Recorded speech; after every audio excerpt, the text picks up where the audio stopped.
Thanks for coming on, man. Man, this is an honor to be a part of the show and the very first one, man. Thank you so much. Yeah, no problem, man. I'm excited to do it. I hope just a little background for anybody watching out there. Lou and I have been trying to get this up and running for about 45 minutes. We're both not we're not very well versed when it comes to tech shit. So, but we're talking to each other, so we finally got it going. So I just want to, I don't know if this man needs any introduction or not. Lou, First State Airgun, welcome to the show. Thank you, brother, again. And if you guys don't know who he is, there'll be links in the description to his channel. So what this show, is going to be about is like it's mostly focused on us guys that are kind of mid-range or the cheaper air guns. Us guys out here, there's a lot of air gun podcasts out there that seem to primarily focus on higher end stuff. And while that's awesome, it's great, I love it. I feel like we're just kind of neglected down here. Nobody's talking about what we're doing down here, and there's a lot of us out here. So thanks for coming to watch the show out there, folks. And so I guess, Lou, I'm gonna just start off by asking you some questions. I got some questions for you. Yeah, man. And I did have low key he messaged me on Instagram and he said, I got a question for Lou. So it kind of tied in. I got my teeth in. Yes, Logie, I got them in. Yeah, are you satisfied, Loki? He's got yeah. All right. So my first question is, what got you into air guns, and where did it all start for you? That's a good question, man. I guess it's 2023, so maybe close to 10 years ago. I'm in auto parts now. I also deliver pizza. It's how I also get that nickname, Pizza Boy, from Timmy there. Timmy. And being at a computer a lot, there's some downtime, so I would flick on over to American Air Gunner. This is before Rossi took over, but always liked the show before. I like it now as well, although we don't really get to see the episodes on YouTube anymore. But I started watching it, and it was mostly Springers, and I remember there was a few PCPs that came out, and I was just like, oh my goodness, So I never even owned a Springer. I always had like a 760 or a 880 or maybe a CO2 gun, something like that. And so I started watching videos on it. And eventually I bought a Ruger Airhawk for like $99. And I was like, I'd never shot a break barrel, and I didn't know much about it at all. So I took it down to the basement. And of course it was greased up and it went off like a 22. Oh yeah. Yeah, because I didn't know that part was going to happen either. Right. And right then and there, I just like, oh yeah. Right. I was in a motorcycle club for a while, so I wasn't really into air gunning at that point. But when things changed, I guess I retired. I wanted to fill that void of hanging out and camaraderie and brotherhood. Yep. And honestly, air guns was it. Now I don't have a lot of people I shoot with here in Delaware, but the community is worldwide and nationwide. So yep. It just kind of snowballed from there, and I always liked making videos as a kid. So I said, well, why kind of combine the two, and that's how the channel got started too. And going back and looking at the early videos, man, you know what? They're fun though. Sometimes I miss those days. Yeah. I as you know, and I've told you before, you were Joey, Backyard Air Gunner. He was the first guy I ever subbed to, and you were the second guy. So I've been watching you it's actually my channel's birthday today. YouTube told me. Oh, happy birthday. Yeah, 3 years old the channel is. So, but I was into it before then, before I started. That's what got me to start one, was watching you guys and stuff like that. Yeah. he was like the CO2 pistol king to me. I sent him one to get reviewed, man. I was like, keep it, it's yours, bro. I just think what you do is awesome, man. He's a good dude. Yep. Yep. Yeah. So I guess for me, I guess I'll just, some of the guys out there might want to know what got me into it. And it was just, Yeah. I mean, I had an air gun, a little pistol. It was like a marksman spring pistol with a little front that folds up and you put the BB or pellet in or whatever it was. And I shot that a little bit, but what really got me into it was I was trying to find something to do with my son. So I went to Walmart and got him an 880 and it was fun to shoot, you know, and then I went back and bought so I went back and got an F4 and I still have that gun. I'll never get rid of that gun, but that's what started it all. I started watching videos on trigger mods and all this other stuff. So it really got me into it, you know. So yeah, like I said, watching you and some of the other guys was I wish I could tinker like you do, man. I'm afraid to take anything apart almost.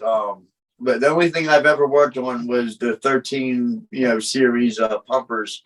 And they're actually surprisingly easy to work on. If I can do it, I think anybody can do it. You know, if any of you guys, if you watch, subscribe to my channel, you know that I'm working on stuff. I got repair videos and things like that.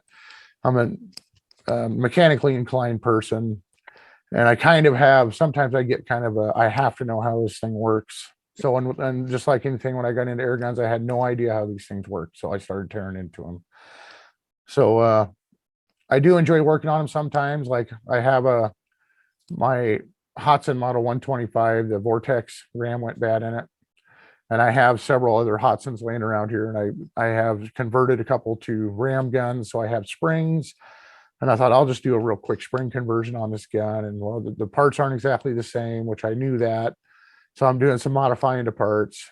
And this particular gun is really hard to work on. Everything is really super tight. All the bolts and just everything fits together super snug. So it's hard to get taken apart. And I got it all back together the other day, and I went to cock it, and I think I need to shorten that piece that I've been shortening. And I think it needs to get shortened more because it only cocks so far and it just stops. Right. And I closed the barrel up and I put it over in the rack, and I'm like, that's it. I'm not touching that thing for who knows when I'll decide to tear that thing back apart.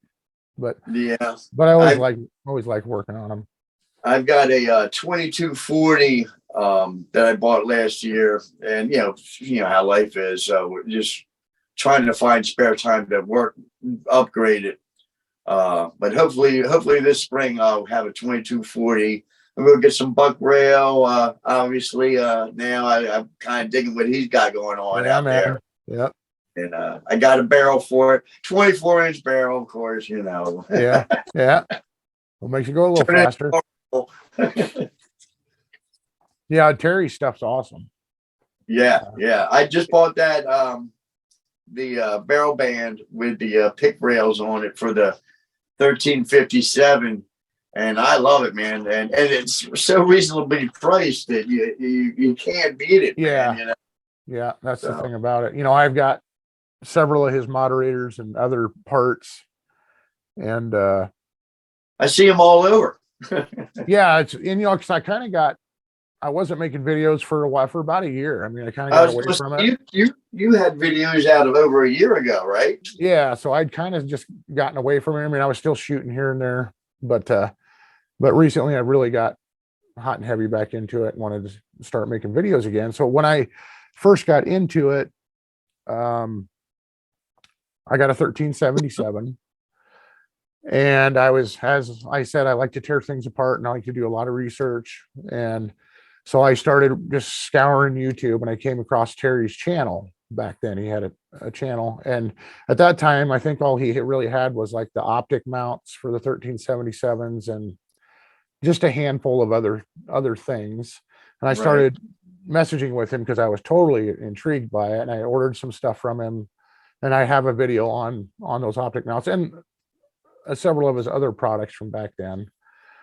And but like I say, I just kind of got away from out of the whole scene for a while. So now I come back into it, and buck rail is everywhere, man. I mean, I see it in GTA, I mean, it's great. There's all kinds of people got all kinds of videos about it and stuff. And it's especially for like you and I's target audience, Lou, this stuff is amazing. It's really, really great. It really puts it within the Yeah. reach of the average working guy. You know what I mean? And it performs amazing. It's great. And not only that, it's brings up what you started with. Of course, there's tons of mods for these higher end guns, Yes. but having something that's $500 or less, that's kind of what my channel's based on. $500 or less, 500 pushing for me. But I haven't bought anything that expensive yet. But that's my limit. Yeah. But a lot of his gear is price, for those air guns that are in that range, all the way from the Daisy up to Benjamin, Yeah. Well, and I think that's part of the problem that I ran into right away with in air gunning was like I went and bought an F4. So at that time it was like an $80 gun. Yep. So now you're looking at, well, I want to put an optic on this thing. And so you start looking at optics and people are going, well, you got to get this one. It's $300. Well, this one's 150 or this one's 1,000 or whatever. Yeah. It's like, it's an $80 gun, man. I'm not. So when it comes to accessories for like your really cheap, like Walmart guns and stuff like that, with what Terry's doing and the cheap, like the 1377s and that kind of class of guns, you do a nice build on one of them, because you can do on those 13XX and 22XX series guns. There's so much stuff that you can do to those guns, and you can make them really, really nice. The most expensive gun ever. That's right. I've seen that more than once. It's the most expensive gun you'll ever buy. So you kind of get into a build and you've got several hundred more dollars into it, but you want to put a moderator on the thing. And so you're looking at like the Donnies and things like that, and they're not, some of them, I think the Tatsu, I'm not really that familiar with them because they're just kind of out of my wheelhouse really as far as right price goes. But so when you're looking at buying a moderator that is maybe just as expensive, or maybe you have a little more into the gun itself, it's kind of like, it's hard to kind of justify it. And it can be just kind of out of reach. And Terry has that, he's filling that niche, man. And it's nice. Yeah. It's nice to be able to pick up a good working, well-performing moderator for $30, ship. Yeah. And you couldn't ask for better customer service. I guess, I'm just kind of going on and on about buck rail and about Terry right now. But I mean, if you guys out there watching aren't familiar with buck rail, if you have Diana chasers, I mean, he's doing stuff for Avengers and the 1357, Lou, the underlever beaming. Yeah, 1358 to 1357. So you just go over there and check him out. And as far as customer service goes, like, what was that? And he's got new stuff out that isn't out for the 1377 or the 1322. That the flip folding tactical looking stocks. Yeah, I haven't seen them like that. Anywhere else like that. The way he had. Right. Yeah. So I really think he's filling that niche there. So I would love. That's the best part about it. Yeah, for sure. Yeah. For sure. Yeah. I actually have several, like I think I said before, I got several of his moderators at half to 20, or the ones for the chasers and other ones. And I just want to do a video on just his moderators to show people how well they work. I have a DB meter. I don't know if you've done any work with DB meters or not, Lou, but I have. Yeah. So this thing, I don't know, I noticed the other day I was watching Steve over AEAC, and he had his DB meter out like 12 feet away from the gun, from the end of the gun. So I'm like, because the problem I'm having is, like, I would test them here in my room, my gun room. Yeah, getting a echo bounce. That's what I think is going on, because I can tell a huge difference by ear. Oh, yeah. But the DB meter is only a couple of dB difference. So I'm like, well, I'm not doing something right, or this thing broke. I actually put it out. Some of you guys might know, like, especially this time of year when it's freaking freezing cold out, I shoot from up here in my gun room. I shoot down into my backyard And so I had one of my tripods. I put the DB meter on the tripod. I set it out there, and kind of out towards the end of the roof. And I'm taking one off. I took the Maximus 177, shoot it, get the reading, put the moderator on, shoot it, and it's almost exactly the same. And it's ridiculously quiet. It is so quiet with that thing on there, and that gun is loud without a moderator on it. You have a Gauntlet Gen 1, right? Yeah, I've got the 25 and a 22. And well, they're both quiet, I take it. They're not bad. I've never put moderators on those guns. No, well, my 177, it's probably one of the quietest guns I have. Yeah, they're right out of the box. They're pretty good, pretty quiet guns is what I'm saying. Yeah. And when I shoot outside, I can barely hear the thing, especially a few feet away. But when I do shoot out of my bedroom window, it sounds so much louder in my bedroom, because it's like, yeah. This ain't the same quiet guy. Then I'm like, oh, the neighbors can hear me. Right. Yeah. Yeah. Yeah. That, I don't know, I'm sure you saw that clip I put up a while back of me missing the squirrel and then hitting the sparrow. And that was with the Hudson AT-44 in 25. And that day that I was out there hunting squirrels, there was these two squirrels and they're running around the trees. You know how they do, going up and down, but they're stopping. And I bet you I shot at those squirrels 7 or 8 times.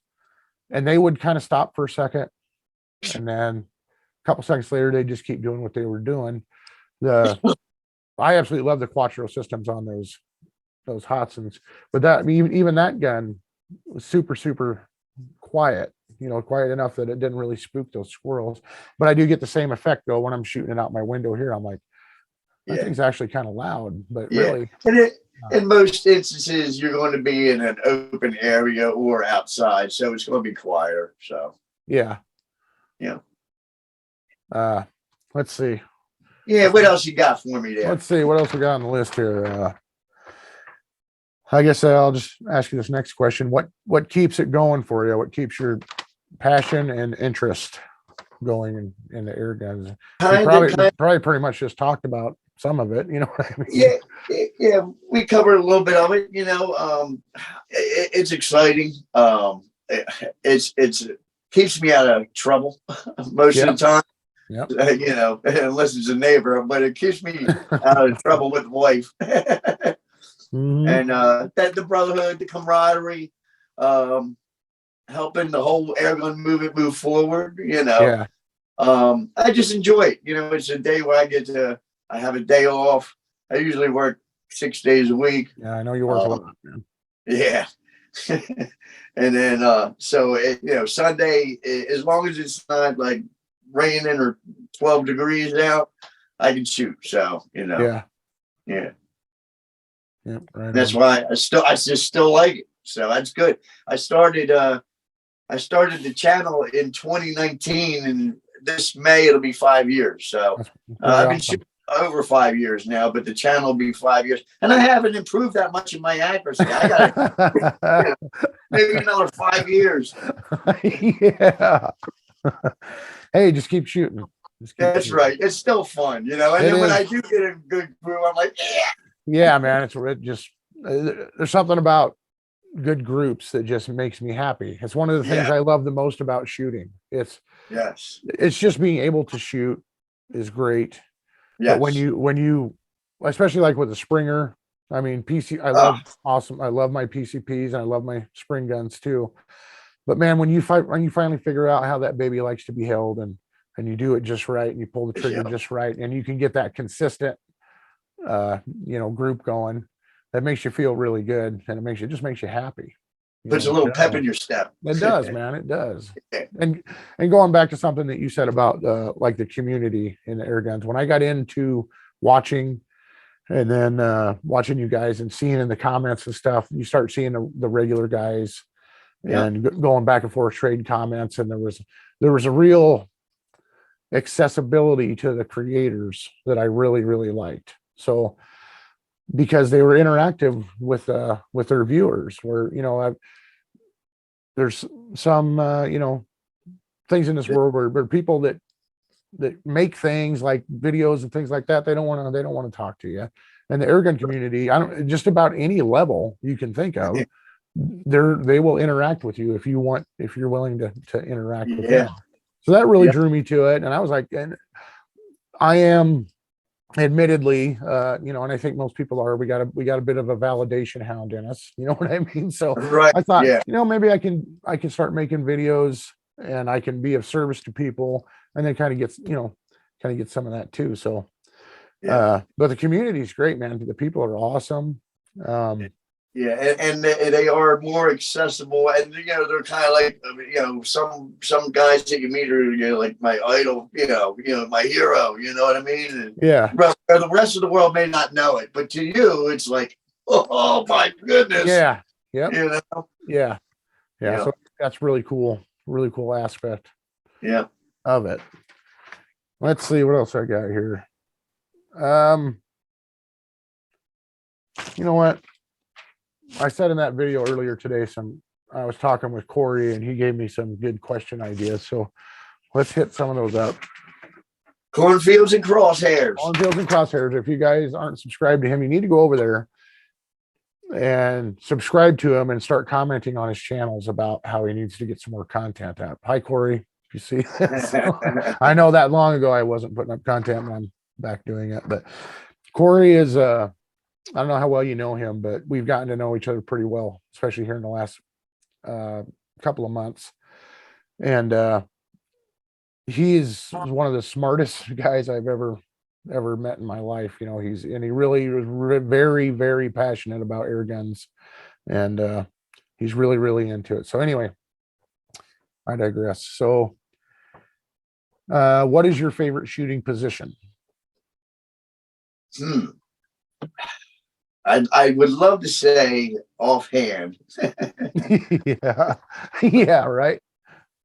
You can say that. That's fine. You don't have to stand up and do it right now and then shoot groups and prove to us that you're an excellent offhand shooter. Right. The other day I used the bipod and I was in a kneeling position, like one knee. I say if I'm not sitting down in a chair, in a kneeling position. Right. And one knee. I'm a sitter. I like to sit behind the table and shoot. That's my favorite. I'm horrible at offhand, which I really do need to work on. But that's the toughest. So yeah, I'm bad about it. What do you think of that bipod? Because I know we were kind of trading. I think we were trading some messages the other day, and you said you had ordered one, or maybe we were talking on the phone. And, yeah. And you said that was your first bipod. So what? I mean, how you like very first bipod, and I'm looking at the prices, and I see from $18 to I guess $400. Yeah.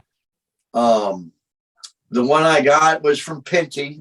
If you're familiar with Pinty scopes, they also make bipods. I saw it on their website, I think for $18.99, $20, something like that. I got it off of Amazon, but I saw the same one on their website for around $20. And I don't know jack about bipods, but I wanted that barrel band with the rails so I could put a bipod on the 1357. Yeah. So that's why I got everything. And it's all metal construction. It doesn't have leg adjustments other than being up or down, but it does have some travel. I think about 5 inches or 6 inches of travel. Don't they go to like 6 to 9 inches, something like that? Yeah, but for the money, I was surprised. Now I have no clue if it would work on anything with recoil. I'm using it on a 177 PCP, so I don't have to worry about breaking scopes or bipods with whatever it with. Excuse me. And so I do plan on doing a review on it this week. I got something else I'm editing down, but so far, I mean, somebody will have to justify, for what I shoot. Now, I'm not shooting bench rest. I'm not shooting RMAC or EBR. I would like to try my hand at field target. The closest one to me is a couple hours away. I would like to try something like that.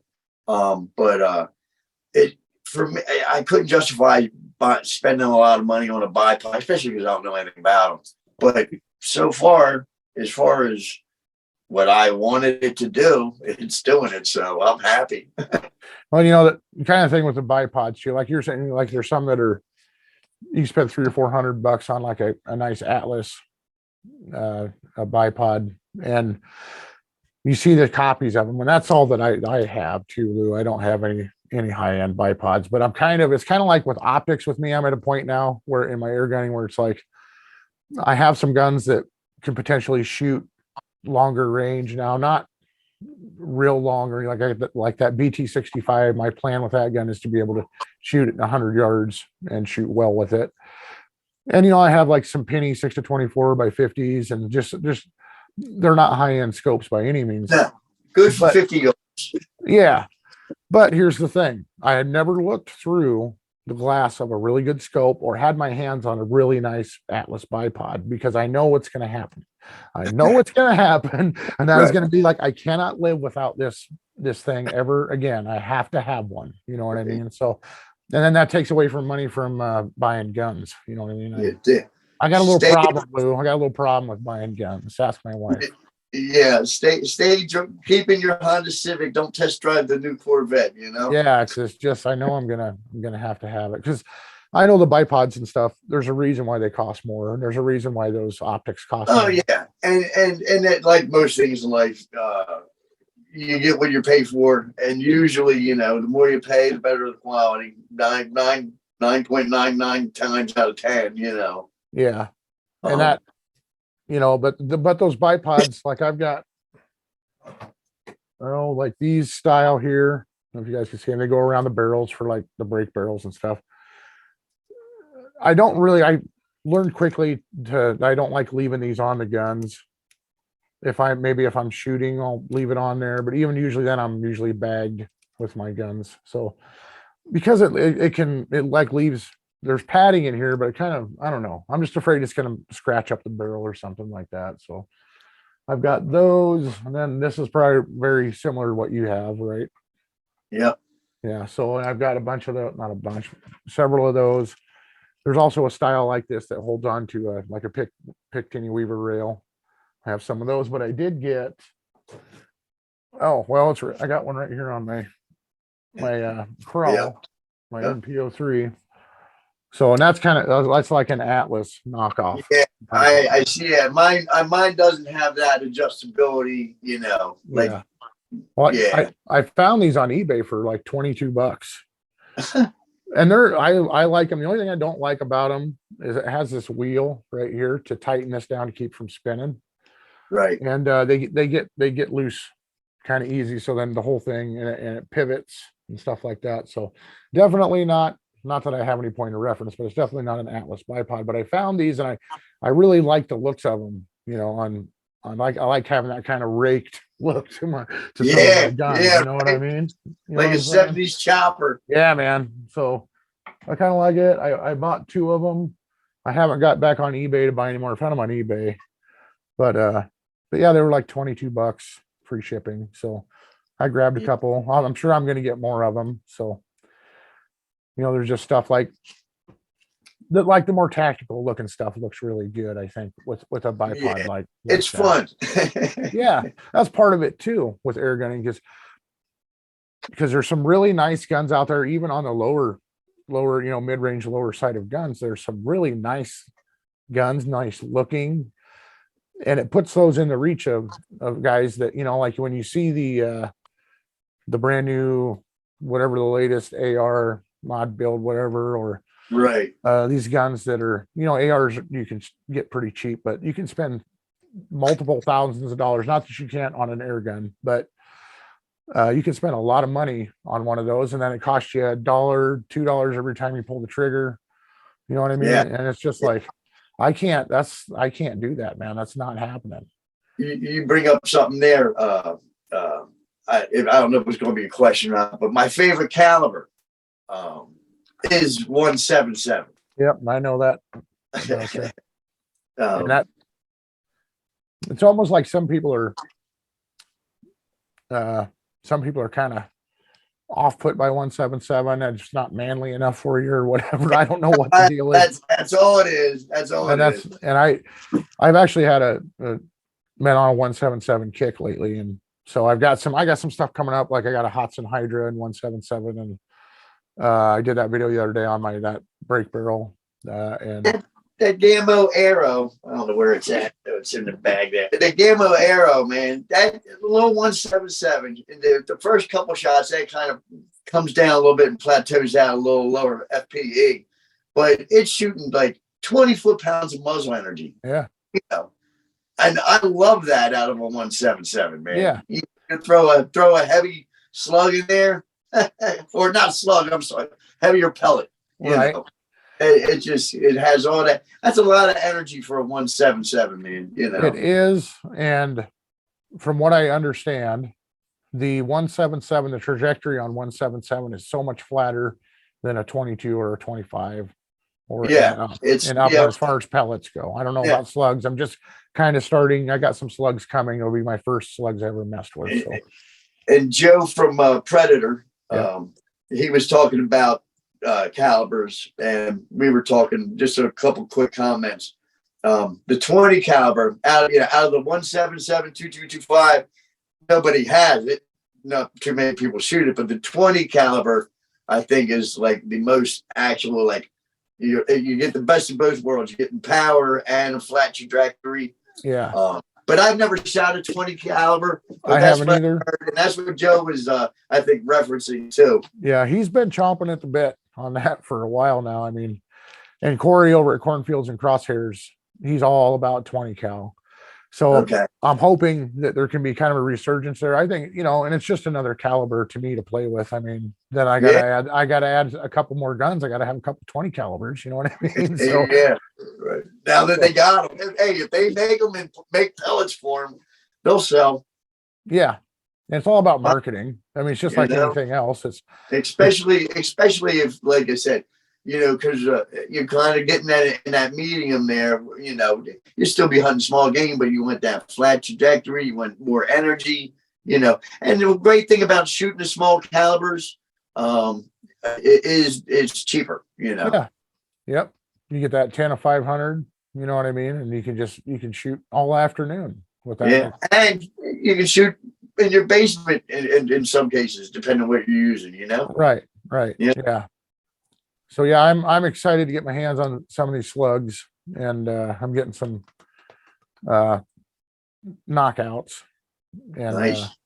I'm gonna try them in that Hydra, that thing when I got it. Let me think. What was I putting through that thing? It was, and it's typical of a Hudson gun when they come to you like them PCPs. They've got them shooting really hot, like really, really, really hot, and it was slinging these 177s at almost 1,200 feet per, like for real. You know what I mean? Not doesn't just say it on the box. Right. This gun's really shooting them that hot. So I've got it tuned way down. And really what that gun really loves right now is the Crossman Ultramags, the domed 10.5 grains. 10.5, yeah. Out to about 20 yards. I haven't really got to stretch its legs, so to speak. But that thing it'll just stack those pellets. It just absolutely loves them. But I've got it it's probably maybe a little bit over half of the power potential that gun has right now. And it's shooting them in the high 800s. Oh yeah. So I think if I get a good heavier slug, like a 13, 14 grain slug in there and crank it up some, if I can get that thing flying at 950, 960, 980, whatever, or in the high 800s or whatever, I don't really know. I know people say with slugs, you really got to have them moving. I just saw a video the other day where a guy's like, that's not true. I'm shooting these ones at like 740. They're grouping great. So yeah, just all depends. The only way to find out is to shoot it. Yeah, get your hands on them and start shooting them. Yeah. I mean, you can take everybody's opinion, but at the end of the day, you gotta just try it. Yeah. Yep. And that's the other thing too about these air guns is, when I first started watching videos and guys were talking about, well, you got to find the right pellet for your gun. Yeah. And it's like, what are you talking about? I mean, I grew up hunting and stuff like that, but nothing, like 22s and cheap 12 gauges and, nothing fancy, but it was Right. whatever box of shells we could get our hands on, as far as 22 and stuff like that. We Yeah. weren't thinking about the, Precision. you got to pick the right one for your gun. That was very foreign to me. You know what I mean? But it's true, man. You can have, that's why a guy ends up with a drawer like you have your drawers. I watched your video the other day about your tour of, Yeah. first aid air gun. Dude, it's so awesome, dude. I love that video. I forgot to mention anything to you about it. It was great. But like pretty soon you have drawers full of pellets, Full of different pellets. colors. You know what I mean? So you're just testing, you find out what the thing likes, and And, clean the barrel. Don't clean the barrel. and the anonymous benefactor has been sending so many pellets. I literally I could stop doing airgun reviews and just do pellets probably for the next year. Yeah. That's right. You do have like a secret Santa, don't you, on your channel? Yeah, man. I just got something in the mail today. It's another review. I got to put that one to the front of the line though. So. Oh yeah. Yeah, Some it's a people don't nice, want to cheap, quick little review. It's a little kit. It's dirt cheap. I think it's from Walmart or something like that. It's an air gun kit, but it's really kind of cool. Right on. Right on.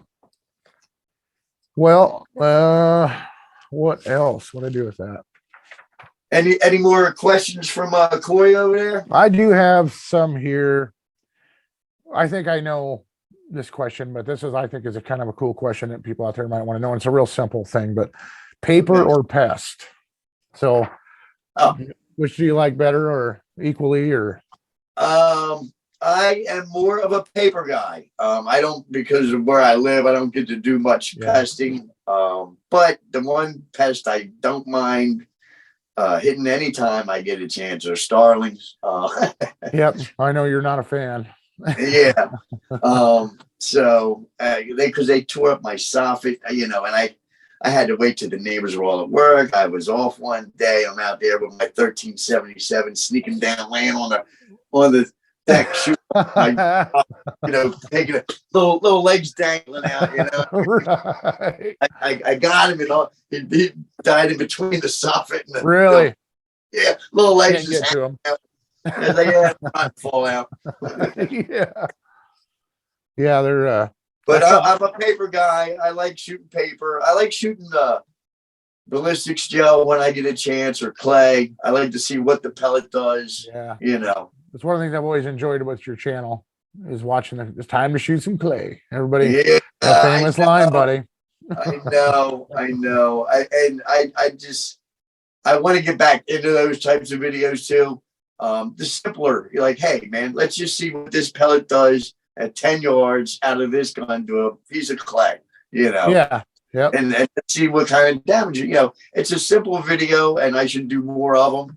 But sometimes if I didn't work 6 days a week, I'd pump out some more videos. But getting one a week is about all I can do. Yeah.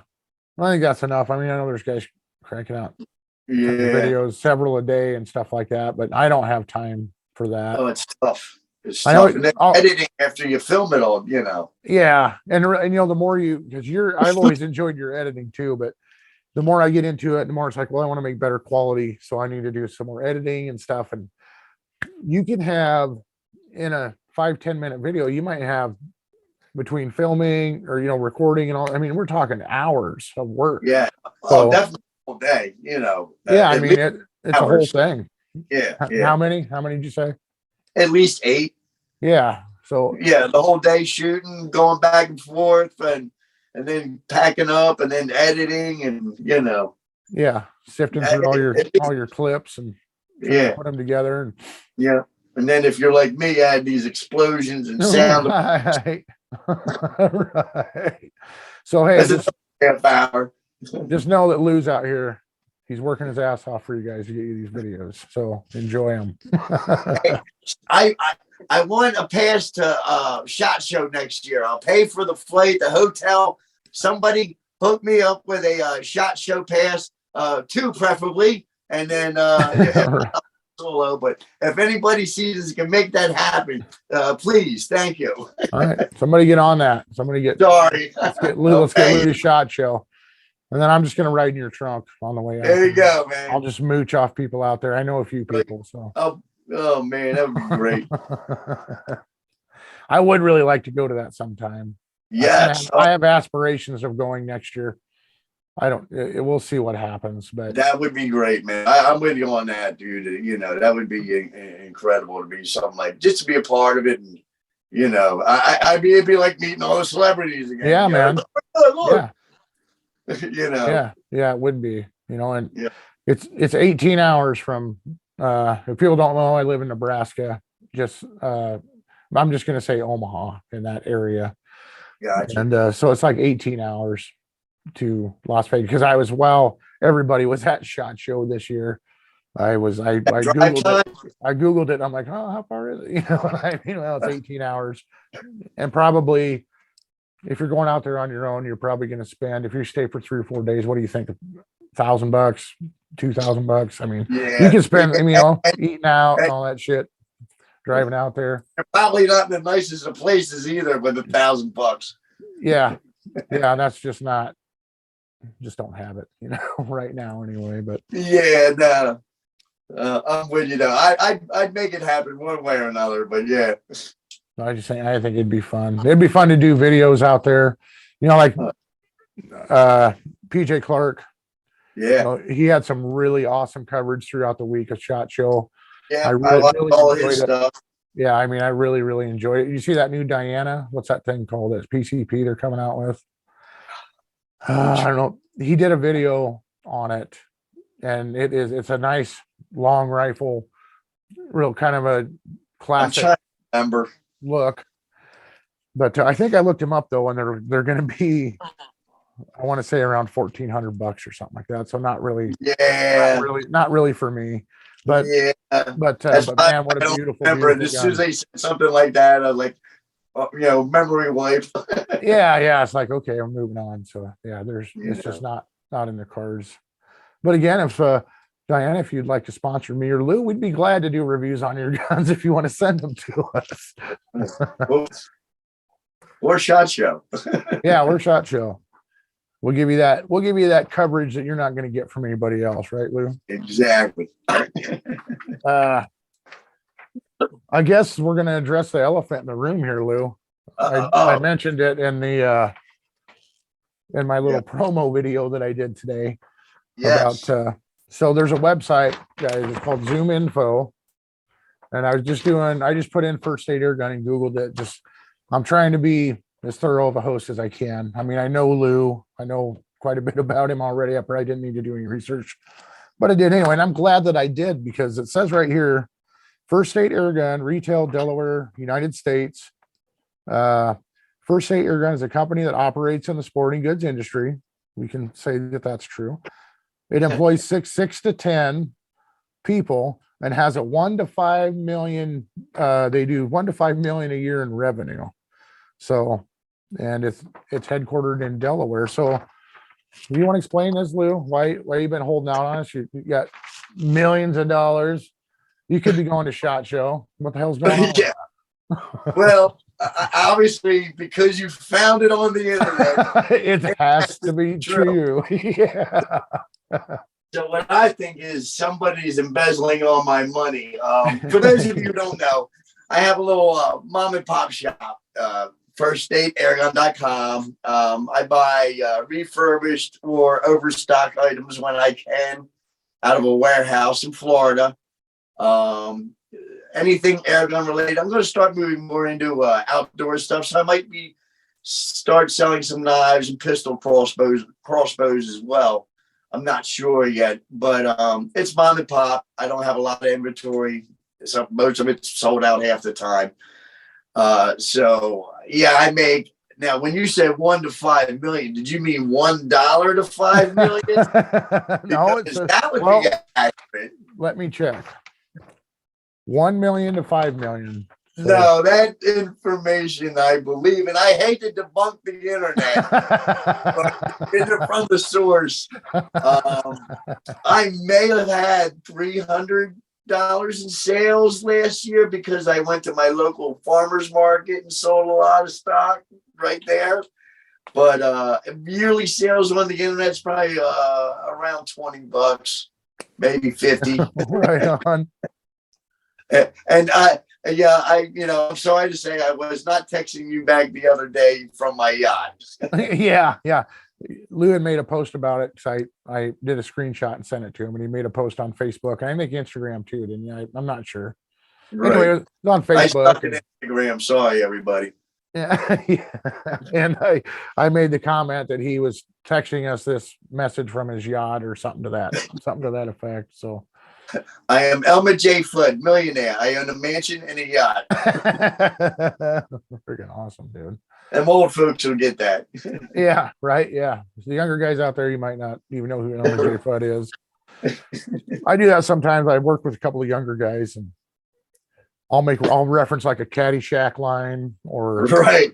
you know what I mean? Something to me that's not that old, but to them, they're like, I don't have any idea what you're talking about. Yeah. 1978 was yesterday to us. Right, dude. It's like, what the hell? So anyway, I thought that was kind of funny. Yeah, that's hilarious. But you know what?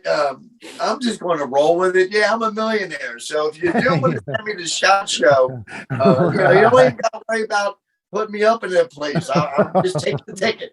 Right. Yeah. I'll just take my private jet and I'll stay in one of them. What are they called on the top of the hotels? The big, the suite, man. The suite. Yeah. Like that place would be looking like The Hangover by the end of my shot show experience. That or Smoking Aces. I don't know if you've seen that one. Yeah, but I can't remember. Well, basically the same thing, just worse. Right. Well, let's see. What else? Yeah, so let me look at my list here. And guys out there watching, I want you to. Did you like that shameless that shameless self plug there? Well, that's what's bringing me to this. So I have my podcast opening questions, and then the ones that Corey gave me, and then I made myself a podcast closing list. So, and that's one of the things on the list is plugs. So the first thing I have down, and I don't know how much I'm going to adhere to this stuff. I just kind of like Lou and I just been kind of having a conversation here, and that's what I want this to be. We just want to have a good time. You know what I mean? I notice I speak a lot better when I'm not like under the pressure to make a movie. Right. Yeah. You know what I've noticed about my videos, because we've talked, and like with people that I know well, can be a very social person or whatever, but like in my videos, like doing my repair videos and stuff, I'm always like, maybe I'm a little too serious, or like I'll try to interject a little bit of humor. Right. I go back and watch it, and it's like, dude, don't do that. I know. I'm like, I gotta bring the energy up, man. Yeah. First day there. I think your energy level is great, dude. I really do. I've always liked it. But so yeah, and that's kind of another reason why I want to do this, because I know everybody's got this side to them. I'm sure there's some people out there that there might potentially be interviews that never even make it on to the air or on YouTube or whatever you want to call it, right? Because they just didn't go well, or whatever the case may be. But that's not the case today. This went great. Yeah, I think we're doing good, man. I think we're doing great, dude. I really, really appreciate it. And I've thought about this too, Lou, about having reoccurring, like we were talking about doing live call-ins and things like that, and just having somebody else like you there, where we can sit there and we can bounce and make jokes, right? Make fun of our subscribers together. Have them make fun of us. I'm up for it, man. I'm having a good time, so this is awesome. Yeah, I'm enjoying it. So just recap the episode. I don't know why I'm reading these out loud to you. I don't need to. I don't really think I need to on this. Yes, plugs, Lou. So whatever you want. Yeah. Whatever you want to plug. I got First Aid Airgun on Instagram, all one word. First Aid Airgun Facebook group. Please. I suck at Instagram and Facebook. I'm mainly focused on YouTube. That's where I put most of my energy. But the Facebook group on First Aid Airgun Facebook group, that's for you guys to promote your channels or your slugs or whatever you want, man. You guys make that thing happen, and I enjoy that it's we almost got 700 guys on there now, so Andy Gray, he's another OG. You know what I mean? Yep. And And I know he's a big contributor over there. he's huge over there. He does a great job. He does a great job with the pellets. And here you go. I may answer a question. Like people are like, well, why would you pay somebody, or what's the difference? And what it is, it's about more consistency to me and more impact if you have a hollow point when he fills in that hollow point with the putty. And I've seen the impact of the putty left on objects, that I've shot. But what he does more than just paint them. He has this. There's a little more to it than that. Yeah. Yeah. The seams are shaved down to practically nothing. And if you're going for, millionths of a millimeter difference in your shooting, he's going to take that step. Now you can do it yourself or pay $2 or $3 more a tin and have him do it for you, which I think is great. And and he doesn't use a cheap paint or nail polish or anything like that that's going to come off in your barrel. You know what I mean? It's just I don't know his process. You'd have to ask him personally. He'd probably make a great guest maybe one day. Yeah, for sure. But he's on my mental list for sure if he wants to do it. I stand by, his hard work, his contribution to First Aid Airgun and the Facebook group. He's been there since like the beginning of the channel too. So yeah, contacted me one day. He's like, check out these pellets. I'm like, okay. I didn't know what the hell I was doing. A 1-inch group at 10 yards to me was great. Right. I was like, hell yeah. Yeah. And he really does do a nice job on them. And he's not just like blah going through it. I mean, he spends time on it. And for the price, like you said, a few more dollars for a tin for the amount of work that Andy puts into that stuff, man. It's worth it for sure. Right. Every pellet is going through by hand. And if there's a pellet that just ain't going to make the grade, it doesn't go in there. So, yeah, he's sorting them for you too. Yeah. And the tins I've gotten from him are always, they are full. Like, oh yeah. Not like, how you pick up a tin on the shelf at Walmart and you like a maraca. Full. You almost can't hear anything moving in there. I mean, Andy makes sure that you get a good full tin of pellets. So you're getting a lot more pellets, and they're cleaned up really nice, and they're painted nice. And it's cool to see that, when that light catches that paint just right and it's flying through the air, and you can see that baby just cruising, man. You can see right where it's going. So I was thinking about trying to make a video. I would love to get something where I can put something consistent on a scope. I got a homemade jobby right now. It's a pain in the butt to get any good picture, but I would like to get like a 2.2 caliber pellet of his, with a slower speed, 700-800 feet per second, because I think I could get it on film. Yeah, hit the paper. Yeah.